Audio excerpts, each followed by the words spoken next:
Hey, it's Beth Rosman with the Intuitive Solution for the end of April 2021. Right now we're looking at April 22nd, April 23rd energy into the end of the month.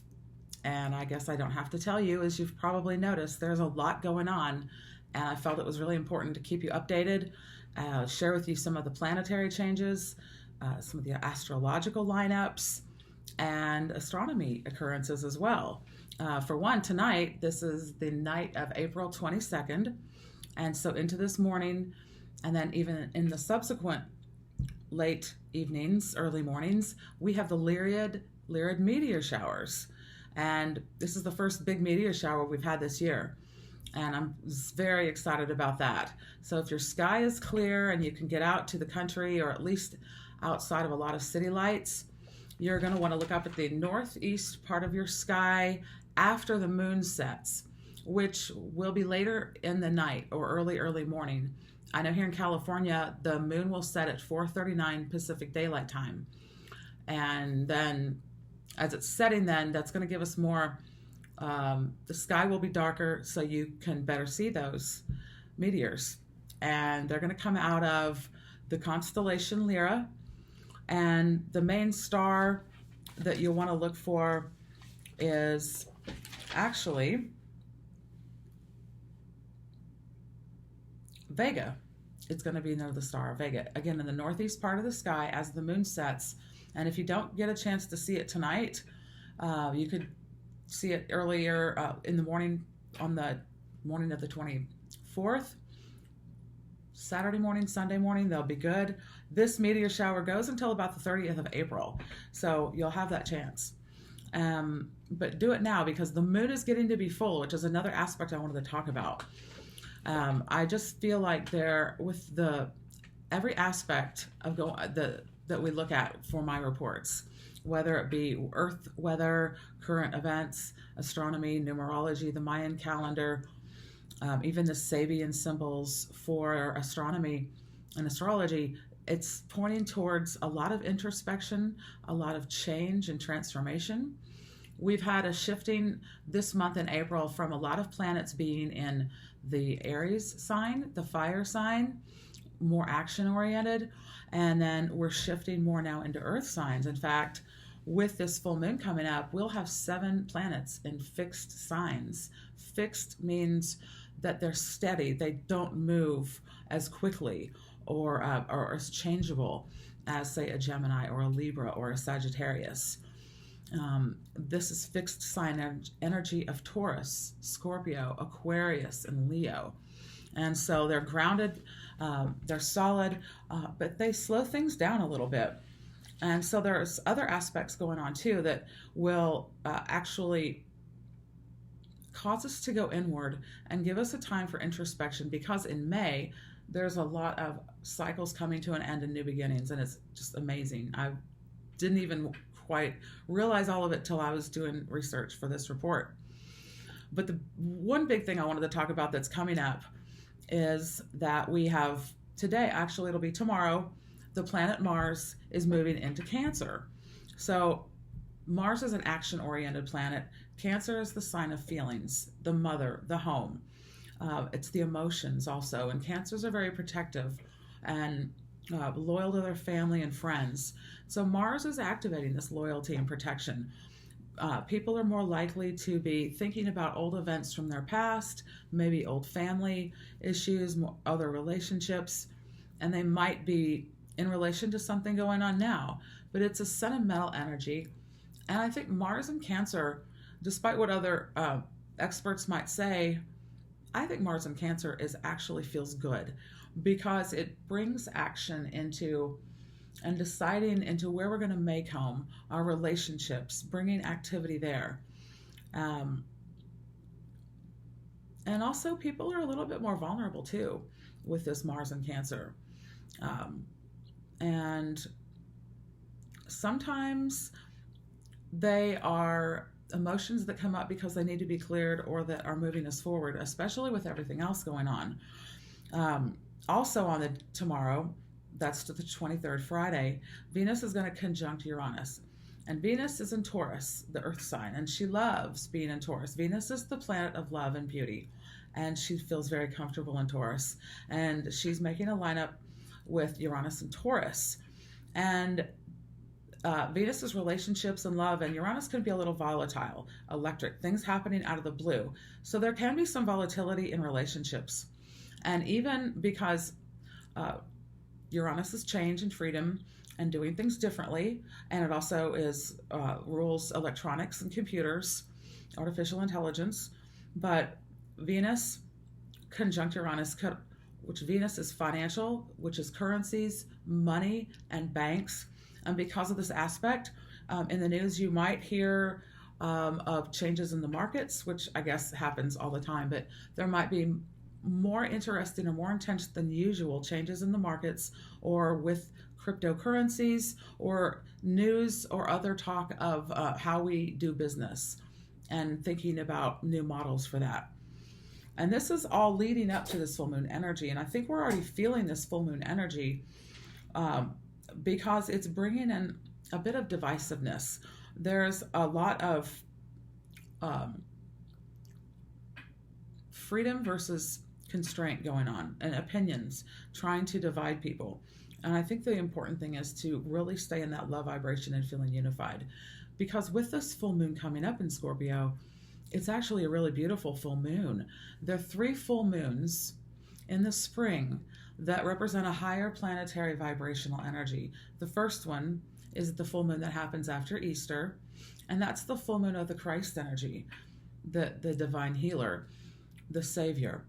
This full moon coming up is the full moon of the Buddha, our spiritual selves enlightened, the Buddha creation, actually self, and the ascended master energy coming more onto the planet at these times. And then the third sacred spring full moon is the one next month, which will be the full moon of the sacred human, which is about activating our divine powers, our superpowers. And these first 3 full moons of the year really lead up to help creating our seed energy for the year to come. And Scorpio, as well, is it's the natural 8th house. It rules death and rebirth, the occult, that which is unseen, hidden. It's a very intense emotional sign. It's loyal, and it's also transformation, radical transformation. And it's on the dark side, it's the Scorpion that is on the earth and is very earthly and stays down in this lower vibration. And yet on the higher side, it's the eagle that can rise above this earthly experience. And that's what these planets and these lineups and this time period and these forces internally and externally coming forth are allowing us to do right now. It is allowing us to take a step back in this time of these fixed signs, with 7 planets and fixed signs, and they're squaring Saturn, which is time, which is Chronos, and a square gives that time to just say, maybe we just step back and reflect. It's not an aspect that's allowing things to move forward quickly, although we'll feel impulse to.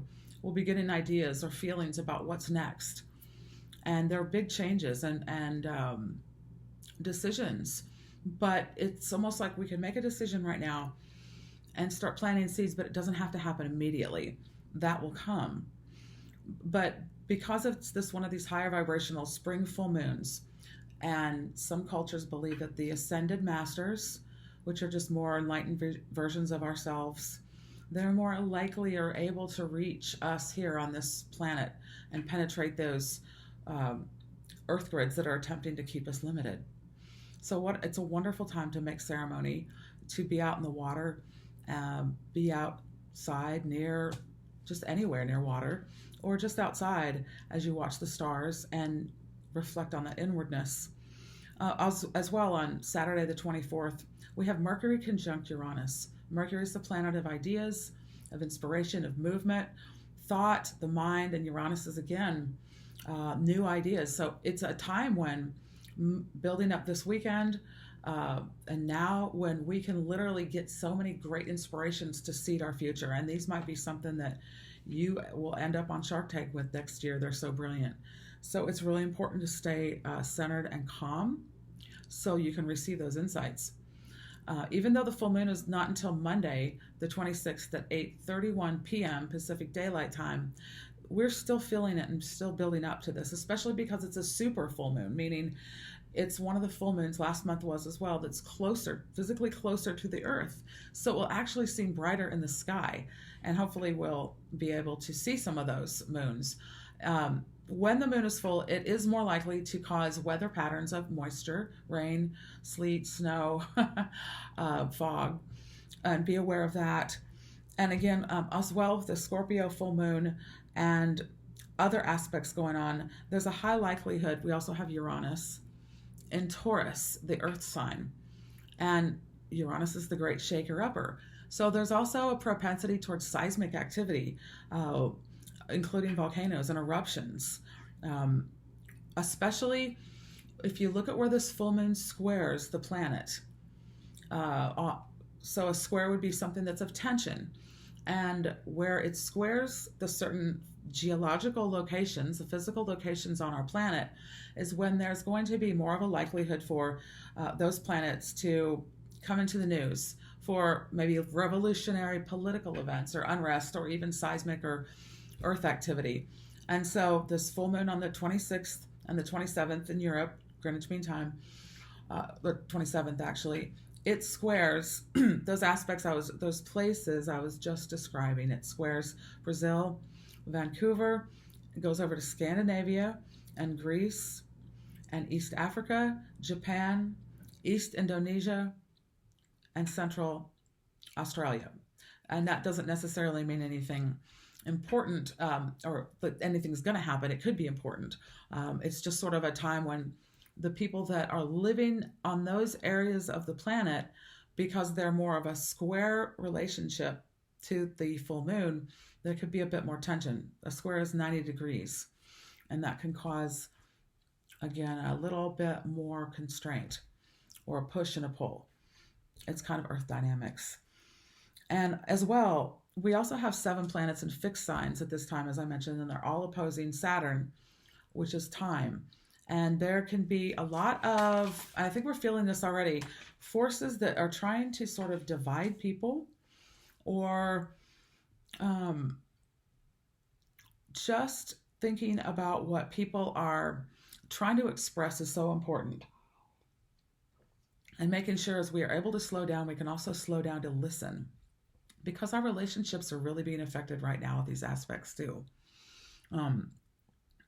And immediately after the full moon on the 26th, we have our very first planet right now going retrograde, and that's Pluto. Pluto actually is the ruler of Scorpio. And so it's just this very intense energy, because when a planet goes stationary, which means it's getting ready to go backwards, retrograde, meaning if you were to look at it and could see it from the earth, if you were to look at it in its normal forward movement, it would be going this way. And then it would station and stop when it goes stationary. And then in relation to everything else, it starts going backwards. And that's retrograde. But right now, since Pluto's got such a large revolution around our sun and the solar system, it takes a very long time for it to gain any sort of degree. And when a planet's just stationing from going direct, it's moving this way, and then it just stops, there's almost like this suspension energy of just being held. So while this full moon is all about intensity and transformation, it's almost like it's under the surface, or just getting ready to come up, or it's a glimmer of moonlight. In fact, even the Sabian symbols support that. This full moon is at 7 degrees of Scorpio. And the Sabian symbol for that is deep sea divers with special machinery. So that means it's really easy to use our special intuitive powers, because Scorpio is a very intuitive sign. And it's easy to, our intuitions will be heightened. And we're more able to really get into the depth and see what's going on with relationships and receive insights. And, just being able to go under the surface, and then with our special equipment, knowing we can trust what we find, trusting our intuitions. And because of this influence with Mercury, the planet of news and communication, in relationship to Uranus, and also Scorpio's about secrets too. It could also be revelations and secrets revealed in the news. And again, seismic activity, earth changes. But it's also a healing and calming time. So it's about understanding our power and knowing that all we have to do is just reach out and ask for assistance. It's a very good time for manifesting and being creative. Um, and thinking about what you want to plan. Because going forward, we've got a lot of big things happening in May, which I want to touch on here in a moment. But I looked at the Mayan energy, the Mayan glyph for April 26th, 2021, our day of full moon here in the United States. And it's the glyph of number 10, Lamat and Lahun. And it's about nourishing and relaxing our bodies and nourishing our family connections and receiving and recharging our spirits. And the number 10 also is a very human number. It goes back to focusing on the self and the human's role in this divine matrix and power, knowing that we have that divinity. And also, I wanted to show you this. The symbol for Scorpio is about transformation and the deep underworld powers, which is just like its glyph. But this is a power. This is the symbol. This is from the Pocket Astrologer by Jim Maynard. And it was from the 2017 calendar, but I had it on hand, and I thought it's really nice to look at an image of what Scorpio can be. So I'll just hold that up, and you can get a sense of that. So you see that rising sun, you see the illumination, and you see the scorpion I mentioned on the ground, but then in the rocks, but in the water that flows from this higher source of sun. And yet there's this eagle that rises above, and eagles are wisdom and power. And they get their prey, they're hunters, they seek. And the point is with our mindset, where we decide to focus our attention, whether it be with the scorpion down here below or with the eagle above, that's the power of Scorpio, is this transcendent power to heal and to transform. And I think that's a really powerful thing. And I think it's also important to mention that I have, in my life this week, been noticing that there are divisive forces, and actually it's been going on for probably more than just this week. I think it's important to stay centered in our love vibration and our calmness, just knowing that all is well. Because these aspects for the full moon as well, we have Saturn squaring 7 of these planets. There's Sun, Uranus, Moon, Venus, Black Moon, Lilith, and Mercury. There's a lot. I won't go into exactly what all that means. It just means that sometimes we can lock horns and there can be divisiveness or tending to be stubborn. And it's not until we can let just love break through that we're going to really be able to let it go. And there is a shaking with that too. When you get really to the core of a matter, if you've ever had a conversation with someone and you're finally able to talk about something that you've really needed to talk about, and you're revealing your deep truths you haven't been able to speak about, you might even feel this higher, like this shaking, because you're starting to raise your vibration. And in fact, one of the exciting things I wanted to talk to you about, in addition to the meteor showers going on, is that coming up, we have an alignment with the Earth, the Sun, the Moon, and the constellation Pleiades. And this is the center of our galaxy. It's our galactic center. And it happens approximately every 25,000 years. And it's a completion of a cycle. And so we're preparing for this lineup with our Pleiadian, the Pleiadian center. We're lined up with the great central sun, Alcyone. And when that happens, the core of the Earth is getting bombarded by positive gamma rays and neutrinos that are actually weightless, but they're still going through our Earth core from the center sun, Alcyone. And as we move into this alignment on May 20th and 21st, this alignment is becoming even more precise, and we're getting impulsed even more and more for our filaments and our DNA to realign, that 95% junk DNA that's really not junk.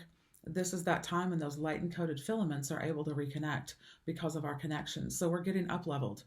Yet with that comes pain, ascension symptoms, body pains, headaches, dizziness, irritability, strange sleep patterns, or eating, craving weird things. That's kind of going on right now too, and that's an important part of this. But knowing that we're building up to this, and we're completing a cycle that's 25,920 years long. And this is the completion time of that now. So it's a pretty amazing time. And I wanted to give you that information tonight. Stew about it, think about it. I would love to have you forward this information to anybody you think would benefit from it. Be sure to comment and like and subscribe if this resonates. And let me know what other information you might like to hear. And I might be doing an energy clearing associated with this time period. But for right now, I just wanted to give the intuitive report, the intuitive solution for this time. And I'm Beth Rosman. And if you'd like to see my website, I'm at The Intuitive Solution. And I'm looking forward to this time period and going through it with you. And it's in the long run, short run of it, if we keep focusing that this time period is an activation time for only that which is in our highest and best, then that is what we receive back. And the main thing is that we need each other, we need our community, and to stay in our heart center and our love focus. Thank you for joining me here, and I look forward to seeing you again very soon.